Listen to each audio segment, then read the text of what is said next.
बिस्मिल्लाहिर्रहमानिर्रहीम। अस्सलाम वालेकुम डियर स्टूडेंट्स। हमने तकरीबन ऐसे और प्रेसी पर लेक्चर्स किए हैं, तो आज हमने महसूस किया कि हम रीडिंग कम्प्रीहेंशन की तरफ पढ़ें। उस हवाले से आज हमने एक लेक्चर मेंटेन किया है आपके लिए। अच्छा, उसमें यह है कि सीएसएस और पीएमएस में आपको रीडिंग कम्प्रीहेंशन का एक पोर्शन दिया जाता है। कंपोजिशन के पेपर में रीडिंग कम्प्रीहेंशन का एक पैसेज आपको दिया जाता है। उसमें ज़रूर आपको वो अटैम्प्ट करना होता है, तो हम उसके कुछ जनरल रूल समझते हैं। आइए हम देखते हैं कि सबसे पहले ये लिखा हुआ है कि read the comprehension passage fairly to get the general idea. अच्छा, आप सबसे पहले जो स्टार्ट करते हैं वो पैसेज को पढ़ते हैं फेयरली एंड क्विकली, ताकि आपको एक जनरल आइडिया हो आपके रीडिंग कम्प्रीहेंशन के बारे में कि वो पैसेज किस चीज़ के बारे में, क्या उसका थीम है, क्या उसका मकसद है। एक थारोली आप अपनी अप्रोच बनाते हैं उसके बारे में। पहले सबसे पहले आप ये काम करते हैं। उसके बाद क्या होता है कि स्टडी द क्वेश्चंस थारोली। आप फिर एक क्वेश्चन को थारोली पढ़ते हैं। एक मरतबा पैसेज को पढ़ने के बाद आप दोबारा पैसेज को नहीं पढ़ते, आप जाके क्वेश्चंस पढ़ते हैं। ये एक ट्रेडिशनल, क्लासिकल और अप्रूव्ड मेथडोलॉजी है इसका हवाले से, टू अंडरस्टैंड देयर इसेंस, ताकि आपको जो क्वेश्चंस हैं उनका एक इसेंस मालूम हो जाए और उसकी एक हकीकत मालूम हो जाए कि जो आपने कुछ पढ़ा है पहले, तो उसके बाद जो अभी आप आके क्वेश्चंस पढ़ रहे हैं उससे क्या रिलेशन है एक दूसरे का। और फिर दूसरी मरतबा जब आप पढ़ते हैं तो read the passage again to connect the sentences with relevant portions.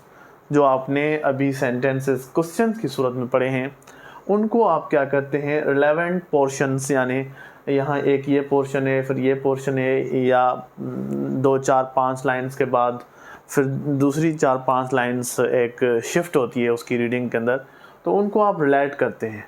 यानी एक मतलब आप पैसेज पढ़ लेते हैं, फिर आप क्वेश्चंस को पढ़ते हैं उन सेंटेंसेस को, फिर दूसरी बार जब आप पैसेज को अगेन पढ़ते हैं तो connect the sentences with relevant portions, ताकि ये किस चीज़ के बारे में है, आप उन क्वेश्चंस को, उन सेंटेंसेस को कनेक्ट करते हैं अपने ज़हनी तौर पर उन पोर्शंस के साथ। फिर क्या होता है कि find the answers very intelligently. फिर आपकी यह होती है कि आप उसको अच्छे तरह से आंसर्स फाइंड आउट करते हैं। अच्छा, उसके बाद do not try to be agree और डिसएग्री विद द आथर। आपको ये ज़रूरी होता है कि जब आप आंसर्स लिखते हैं तो उसके लिखते हुए आपको कभी भी एग्री और डिसएग्री नहीं होना चाहिए। आपका कोई भी मकसद नहीं है, कोई भी कंसर्न नहीं है कि वो कम्प्रीहेंशन जो है किस बारे में है, अच्छा उसका क्या मुद्दा है, क्या डिस्कस कर रहा है। आप सिर्फ क्वेश्चंस के आंसर्स जो है ना वो फाइंड आउट करते हैं। फिर 6 नंबर पर यह है कि रिजॉर्ट टू सेंटेंस एनालिसिस। अगर आपको किसी हवाले से कोई रीड बिटवीन लाइन है, ब्रैकेट में एक कॉन्सेप्चुअली जो एक जवाब मौजूद है जुमलों के अंदर, तो उसमें आप सेंटेंस एनालिसिस की तरफ जाते हैं। आपको अगर आंसर्स नहीं मिलता तो looking for answers like who, what, home, when, why and how.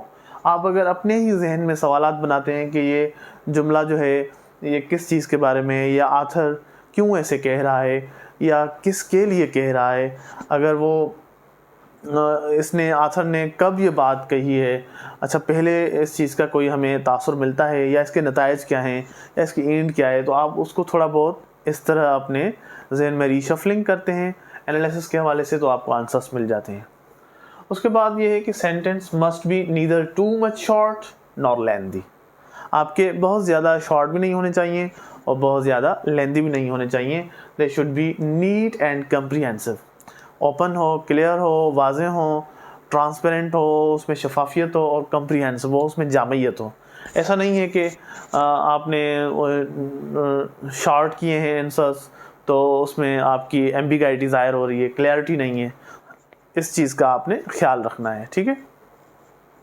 उसके बाद ये है कि answers should not be more than 10 lines. आपकी 10 लाइन से ज़्यादा आंसर्स नहीं होने चाहिए। They should be in your own language, और आपकी अपनी ही ज़बान में, अपनी ही लैंग्वेज में, अपने ही ग्रामेटिकल स्टाइल में आपकी होनी चाहिए, ठीक है।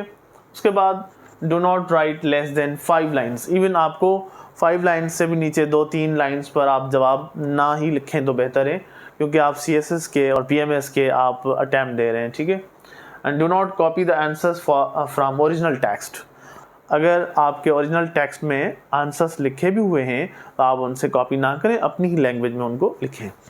ये कुछ जनरल रूल्स हैं रीडिंग कॉम्प्रिहेंशन के बारे में, तो हम आगे चलकर इस पर भी प्रैक्टिस करेंगे। इसके बारे में हम मज़ीद आपको समझाएंगे भी, और हम असाइनमेंट और असेसमेंट से गुजरते रहेंगे इंशाल्लाह वक्तन फ़वक्तन।